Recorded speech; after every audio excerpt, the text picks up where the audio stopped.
علی بھائی اگلا سوال ہے، پاکستان میں یونیورسٹیز کے نیو کمر اسٹوڈنٹس کے ساتھ ان کے سینئر کی جانب سے فولنگ کے نام پر انتہائی ہتک امیز رویہ اختیار کیا جاتا ہے، بلکہ بعض اوقات تو شرم و حیا کی تمام حدیں پار کر دی جاتی ہیں۔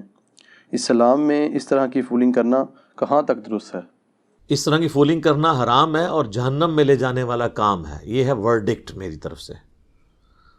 اور آپ میں سے شاید جو لوگ یونیورسٹیز میں گئے ہیں انہی کو آئیڈیا ہے، باقی لوگوں کو تو نہیں آئیڈیا یہ کتنی بری قسم کی فولنگ ہوتی ہے یونیورسٹیز کے اندر۔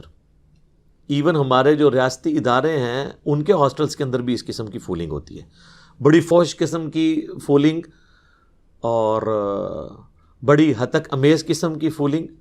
بعض لوگوں نے فولنگ کی وجہ سے یونیورسٹیز چھوڑ دی ہیں، بعض بچے ایسے ہیں جنہوں نے خودکشیاں کر لی۔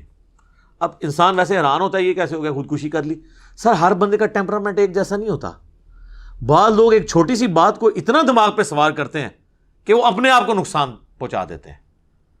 بعض تو ایسے ہوتے ہیں دوسرے کو جا کے مار دیتے ہیں، بعض ایسے ہیں جو اپنے آپ کو مار لیتے ہیں، بعض لوگ کہتے ہیں میں پڑھوں گا ہی نہیں۔ تو اس قسم کی فولنگ کرنا نیو کمرز کے لیے تو آپ کو ایک سینئر کے طور پہ انہیں گائیڈ کرنا چاہیے۔ اس لحاظ سے میں کہوں گا ہماری جو مذہبی تنظیمیں ہیں نا یونیورسٹیز کے اندر، چاہے وہ تبلیغی جماعت ہو، دعوت اسلامی ہو، جمعیت والے ہوں، یہ سب وہ لوگ ہیں جو نیو کمرز کو فولنگ سے بچاتے ہیں، چاہے وہ اسلامی یونیورسٹی ہو، انجینئرنگ یونیورسٹی ہو، باقی یونیورسٹیز ہوں۔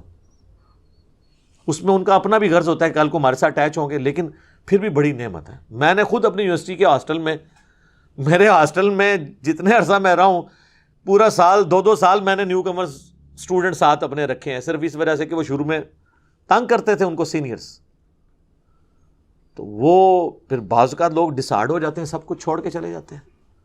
تو اس طرح کی فولنگ کرنا جس میں آپ اس کی ایسی تذلیل کر دیں اور فحاشی کو پروموٹ کریں، یہ بالکل حرام ہے، اور یہ بتانے کی ضرورت نہیں، ان کو خود بھی پتہ ہے یہ حرام ہے۔ سورۃ الحجرات میں اللہ تعالیٰ نے فرمایا ہے کہ نہ تو مؤمن مرد ایک دوسرے کا مذاق اڑائیں، ایک دوسرے کے برے نام رکھیں، اور نہ مومن عورتیں۔ اور پھر اللہ تعالیٰ نے اس پہ فتویٰ دیا ہے کہ ایمان لانے کے بعد کسی شخص کا فاسق ہونا یہ کتنی بڑی برائی ہے اس کے حق میں۔ تو اللہ نے فرمایا ایسا بندہ فاسق ہے جو یہ حرکت کرتا ہے، یعنی گناہ کبیرہ کا مرتکب ہے۔ اور یہ حدیث تو آپ نے اکثر سنی ہے، بخاری اور مسلم دونوں میں ہے کہ مسلمان وہ ہے جس کے ہاتھ اور زبان سے دوسرے مسلمان محفوظ رہیں۔ اور ایک اور حدیث ہے بخاری اور مسلم میں، نبی صلی اللہ علیہ وآلہ وسلم نے فرمایا کہ مؤمن وہ ہے جو اپنے بھائی کے لیے بھی وہی پسند کرتا ہے جو اپنے لیے پسند کرے۔ تو پھر اس طرح تو کوئی تکلیف نہیں دے گا کسی کو۔ پھر صحیح بخاری میں حدیث ہے کہ جو شخص مجھے 2 چیزوں کی گارنٹی دے دے، اپنی زبان کی اور شرمگاہ کی، میں اسے جنت کی گارنٹی دیتا ہوں۔ بخاری اور مسلم دونوں میں حدیث ہے کہ بعض اوقات اللہ تعالی کی نافرمانی کا کوئی شخص ایسا جملہ اپنی زبان سے نکال دیتا ہے جس کی طرف اس کی توجہ بھی نہیں ہوتی، اور وہ مشرق اور مغرب کے فاصلے کے برابر اتنی چوڑی جو یعنی گھاٹی گہرائی کے اعتبار سے اس میں جہنم کی جا کے گرتا ہے، اور اس کی توجہ بھی نہیں ہوتی کہ میں نے یہ کیا کلمہ نکال دیا اپنی زبان سے۔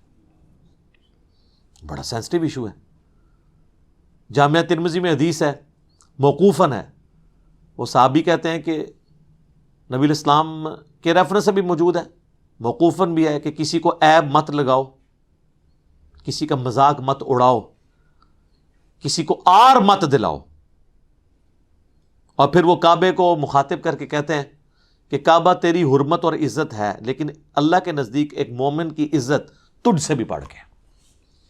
پھر بخاری مسلم کی وہ حدیث، یوم النحر والا خطبہ، نبی علیہ السلام فرمایا کہ تمہاری جان، مال، عزت، آبرو ایک مومن کی دوسرے کے لیے حرام ہے کہ اس کی وہ حرمت کو پامال کرے، جس طرح کہ آج کے اس دن کی حرمت ہے، اس مہینے کی اور اس شہر مکہ کی حرمت ہے۔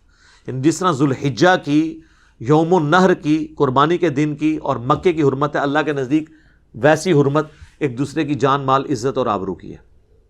تو لوگ تو نہیں خیال کرتے۔ جامعہ ترمذی میں حدیث ہے، ہلاکت ہے، ہلاکت ہے، ہلاکت ہے اس شخص کے لیے جو محض لوگوں کو ہنسانے کے لیے جھوٹ بولتا ہے، اس کے لیے ہلاکت ہے۔ کتنا خطرناک معاملہ ہے. تو مزاح ہے اسلام میں, مذاق اڑانا نہیں ہے. اس پہ میری الگ سے ایک ویڈیو ہے, وہ ٹاپک دوسری طرف چلا جائے گا. صحیح بخاری میں حدیث ہے, نبی علیہ السلام نے فرمایا دیکھو کسی شخص کا اگر کسی دوسرے شخص کے اعتبار سے اس پہ حق نکلتا ہے نا, تو دنیا میں ہی معافی تلافی کر لو, قیامت کے دن یہ معافی تلافی نہیں ہوگی بلکہ اپنی نیکیاں دینی پڑیں گی, اور جس کی نیکیاں بھی ختم ہو جائیں گی اسے اپنے جو دوسرے کے گناہ اپنے نامہ اعمال میں ڈلوانے پڑیں گے, تب اس کی خلاصی ہوگی. یہ صحیح بخاری کے الفاظ ہیں, اور مسلم شریف میں تو اس سے بھی آگے ہیں. نبی علیہ السلام نے فرمایا جانتے ہو مفلس کون ہے؟ صحابہ نے کہا ہم تو مفلس اسی کو سمجھتے ہیں جس کے پاس دنیا کا متاع مال نہ ہو. آپ نے فرمایا میری امت کا مفلس وہ ہے جو نماز, روزہ, حج, زکوٰۃ ڈھیروں ڈھیر لے کے آیا, لیکن اس حال میں کہ دنیا میں کسی کو گالی دی, کسی کو مارا, کسی کو پیٹا, کسی کی عزت پامال کی, کسی کا خون بہایا, ذہنی ٹارچر کیا کسی کو, تو قیامت والے دن وہ شخص آ کے کہے گا اللہ مجھے بدلہ چاہیے, تو اللہ تعالیٰ فرمائے گا اتنی اتنی نیکیاں اس کے بدلے لے لو, کیونکہ آخرت کے دن کی کرنسی کیا ہے؟ نیکیاں. حتیٰ کہ اس کی ساری ڈھیروں ڈھیر نیکیاں ختم ہو جائیں گی, اور ابھی بھی لوگ باقی ہوں گے جنہوں نے بدلہ لینا ہوگا. پھر اللہ فرمائے گا اس کی نیکیاں تو ختم ہو گئی ہیں, اب اس طرح کرتے ہیں کہ تمہارے گناہ اس کے نامہ اعمال میں ڈالتے ہیں. وہ نیکیاں کیا گناہ بھی بڑھانے شروع ہو جائیں گے, اس کے نیکیاں تو ختم ہوئی, اور پھر اسے دوزخ میں ڈال دیا جائے گا. نبی علیہ السلام فرمایا میری امت کا مفلس یہ شخص ہے. اللہم لا تجعلنا منہم, اللہم اجرنا من النار. اور یہ انصاف کا